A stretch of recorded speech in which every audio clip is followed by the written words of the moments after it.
Selamat pagi sahabat Alkitab yang terkasih. Marilah kita awali hari ini dengan melakukan perenungan akan firman Tuhan. Bacaan Alkitab kita pada hari ini berasal dari kitab Imamat pasal yang ke-11 ayat 1-8.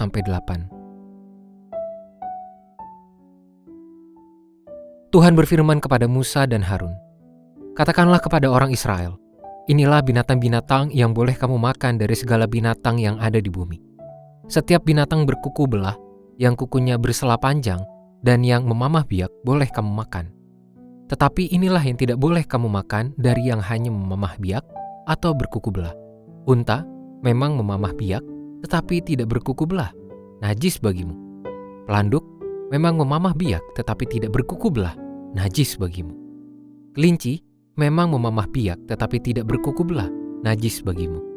Babi juga najis bagimu, karena babi memang berkuku belah, kukunya bersela panjang tetapi tidak memamah biak. Daging binatang-binatang itu jangan kamu makan atau sentuh bangkainya. Semuanya itu najis bagimu."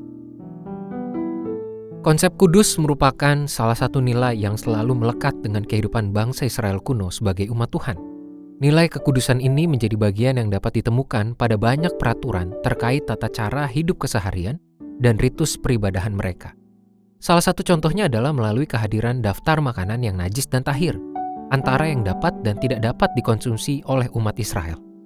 Secara lebih rinci, pasal 11 memberikan daftar yang cukup lengkap mengenai daftar hewan dengan segala karakteristiknya masing-masing untuk menolong umat Israel membedakan jenis yang boleh dan tidak boleh dikonsumsi.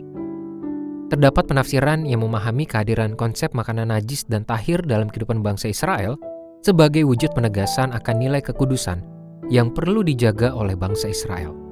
Mereka tidak sekedar menghadirkan nilai kudus itu dalam bentuk-bentuk ritus peribadahannya, melainkan juga ke dalam setiap segi kehidupan kesehariannya, termasuk terkait persoalan makanan. Mereka sedang diajar untuk tidak secara asal mengkonsumsi makanan demi menghindari ketidaktahiran terjadi pada diri mereka. Peraturan pola makan ini pun menjadi sebuah metode yang cukup efektif untuk selalu memberikan kesadaran pada diri umat Israel agar terus mengingat nilai kudus dan urgensitas untuk selalu mempertahankan kekudusan tersebut sebagai wujud kedisiplinan iman kepada Tuhan. Sahabat Alkitab, perikop ini dapat kita maknai sebagai pengingat bahwa sebagai umat Tuhan kita perlu menjaga nilai kudus terwujud di segala bentuk kehidupan. Kita tidak boleh membiarkan diri ini tercemar oleh segala macam sikap hidup yang justru bertentangan dengan firman Tuhan. Persoalannya adalah seringkali, entah sadar maupun tidak sadar, perhatian iman kita justru teralihkan oleh segala macam bentuk kehidupan yang terkesan menggiurkan, padahal semakin menjauhkan kita dari kemurnian nilai kudus di hadapan Tuhan. Oleh sebab itu, kita perlu mawas diri dan membangun kehidupan yang penuh kedisiplinan menjaga kekudusan. Marilah kita berdoa. Tuhan, kami berterima kasih untuk firman-Mu yang boleh kami renungkan pada hari ini.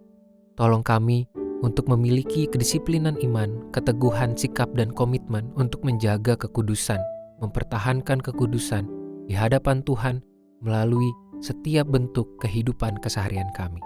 Hanya di dalam nama Tuhan Yesus kami berdoa dan memohon. Amin.